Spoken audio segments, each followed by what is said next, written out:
Bonjour à tous, c'est Geoffroy et bienvenue à nouveau sur la chaîne 500 jours pour percer sur YouTube. Aujourd'hui, je voudrais discuter avec vous du compte Instagram que j'ai créé, pourquoi c'était important, je pense, de le faire et comment j'ai choisi de l'utiliser. Alors, il faut bien comprendre dans un premier temps qu'Instagram, en tant que réseau social, c'est pas bien ou mal, c'est simplement un outil. Un outil qui va nous permettre de faire trois choses.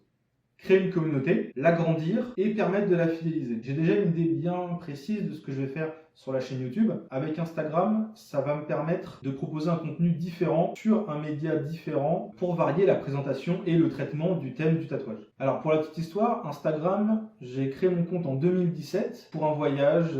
J'ai dû partager une dizaine de photos et après je l'ai plus utilisé. C'est pas quelque chose sur lequel je passe du temps, vraiment pas. Et je l'ai retéléchargé pour août, quand j'ai vraiment commencé à réfléchir, à me faire tatouer, et que j'ai voulu chercher des artistes. Là, c'est vraiment devenu une ressource très intéressante. Et depuis août de cette année, je pense que je l'utilise à peu près 3 à 4 heures par semaine. À travers cette utilisation vraiment, alors pas intense, mais quand je l'utilise, quand j'y passe du temps, c'est pas juste pour passer le temps. C'est vraiment, je recharge des tatoueurs. Bien spécifiquement, toutes mes recherches, elles se font essentiellement autour du tatouage. Ça m'a permis de découvrir plein de genres différents et surtout plein de tatoueurs. Et il y a une question qui m'est venue à l'esprit, c'est, bon, ok, maintenant j'ai 300 abonnements, à peu près. J'étais abonné à ce moment-là à peu près à 300 comptes, et je me suis dit, tout ça, c'est des gens de ouf, des tatoueurs incroyables. Comment est-ce que je peux leur apporter de la visibilité? Est-ce que je peux faire en sorte de les aider et de créer une émulsion, de faire en sorte de leur apporter du trafic, que leur contenu puisse être vu par d'autres? Voilà, d'apporter un petit peu ma pierre à l'édifice dans la communauté. En plus de ça, à force de réfléchir à la chaîne YouTube, j'ai commencé à me demander, bon, comment la faire grandir le plus rapidement possible? Parce qu'au début, l'algorithme YouTube, de toute façon, va faire en sorte de la laisser en bas. C'est normal, il faut que je fasse mes preuves auprès de l'algorithme. La chaîne ne sera pas mise en avant un certain moment. Et du coup, en fait, un compte Instagram, ça résolvait d'une certaine manière deux problématiques. Comment faire grandir ma chaîne et comment avoir un impact sur la communauté. Et du coup, c'est pour ça que j'ai décidé d'utiliser Instagram dans un but bien précis. En fait, sur ce compte Insta, je partage chaque jour le travail d'un artiste qui bosse en France et d'un artiste qui bosse à l'étranger. En plus de ça, ça me permet, et je trouve ça important, de faire découvrir des artistes dans notre pays et de donner des idées et de faire comprendre à la communauté qu'on n'est pas obligé de partir à l'autre bout du monde pour avoir des tatouages extraordinaires. On a aussi des super artistes qui travaillent chez nous et qui sont peut-être à 3 heures de train ou peut-être même à 20 minutes en bagnole, quoi. À partir de là, je suis simplement parti du constat que sur mon compte, il y avait quasi rien, comme je vous disais, 10 photos. J'avais 35 amis peut-être qui me suivaient et je me suis dit, ben, je vais partir de cette base-là.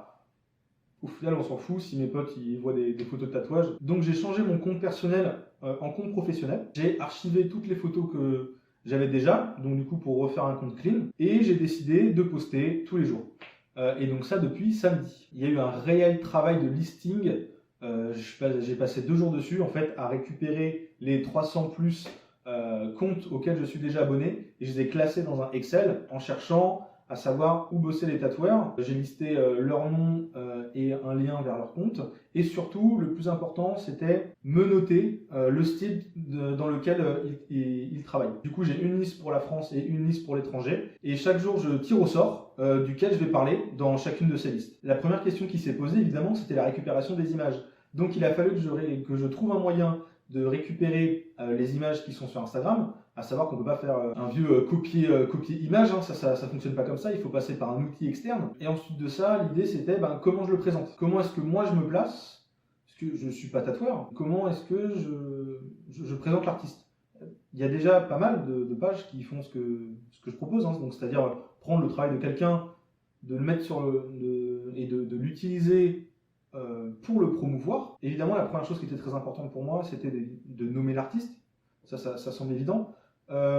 Deuxième chose, je me suis dit, je veux pouvoir être suivi par les Français et par les étrangers. Du coup, j'ai fait le choix d'écrire dans les légendes de chaque photo le texte en français et en anglais, avec un petit emoji des drapeaux, histoire de ne pas perdre les gens. Ensuite, il y a des mentions légales, simplement pour dire que j'ai conscience que je ne suis pas le propriétaire de l'image ou de la vidéo, et que s'il y a quelconque problème, je suis joignable.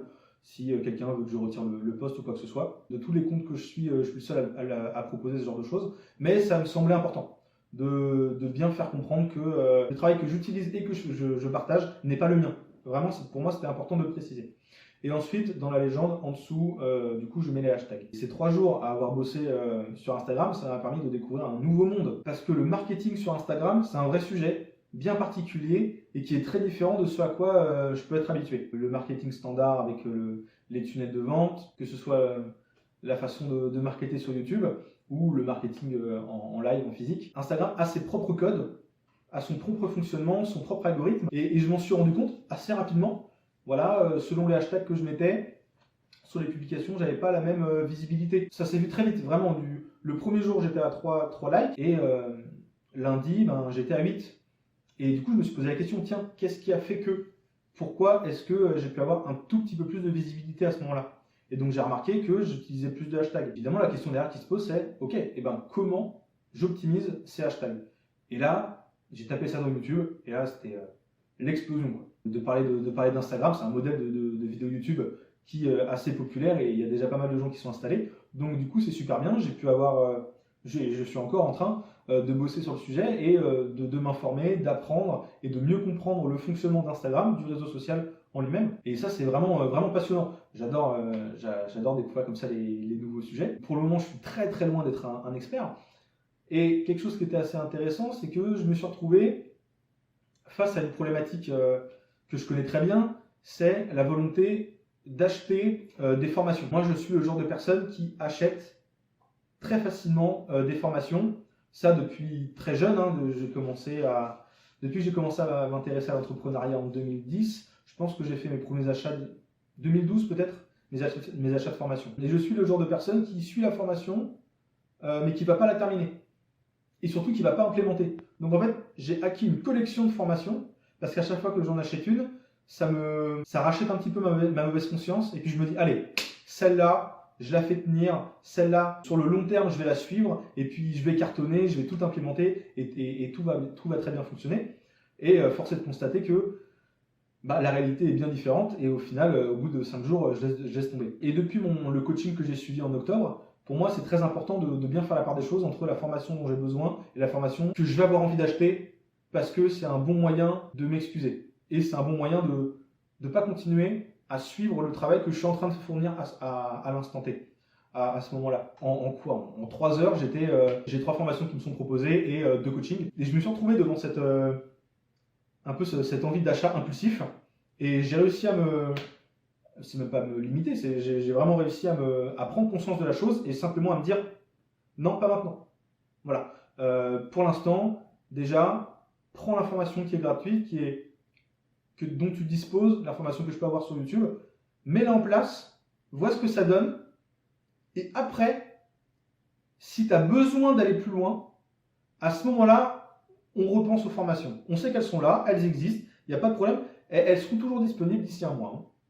Mais là, vraiment, je me suis dit, il faut que je me prouve à moi-même que déjà, les conseils qui sont donnés gratos, je peux les mettre en place et je vais les mettre en place. Et mine de rien, c'était super important et c'est quelque chose que j'ai habituellement énormément de mal à faire. Et ouais, j'étais assez content de moi d'avoir réussi à laisser ça de côté, de ne pas avoir répondu à la volonté immédiate d'achat. Et du coup, en fait, j'ai hâte de faire mes tests, j'ai hâte d'essayer, j'ai hâte d'essayer de nouveaux hashtags, j'ai hâte d'essayer de publier à des heures différentes, j'ai hâte de changer un petit peu la manière dont je m'adresse à la communauté qui est en train de se former gentiment. C'est un nouveau domaine que je suis en train de découvrir et du coup qui relance aussi un petit peu mon intérêt pour le sujet. Bon, écoutez, une fois que tout ça c'est dit, l'objectif de cette semaine, c'est avant tout de finir le script, de commencer et de finir le script pour la vidéo YouTube du tatouage, la toute première. J'ai été obligé ou en tout cas je me suis senti obligé de changer de sujet en cours d'écriture. Je vous en parlerai dans une autre vidéo. L'objectif de cette semaine, c'est de commencer, finir le script et d'enregistrer la vidéo. Parce qu'elle sera seulement en vocal, je n'utiliserai pas de caméra, je ferai seulement à la voix dans un premier temps. Voilà, donc ça c'est vraiment l'objectif de cette semaine. Continuer Instagram tous les jours et faire le script de la première vidéo YouTube et surtout de l'enregistrer. Même si elle n'est pas parfaite, au moins elle sera faite et ensuite de ça, j'ai plus qu'à faire le montage et à la poster et ce sera bon. Je serai vraiment enfin lancé dans le projet et ça sera vraiment enfin sur les bons rails. Bon, et ben merci d'avoir écouté jusqu'au bout et puis je vous dis à très bientôt, à la prochaine.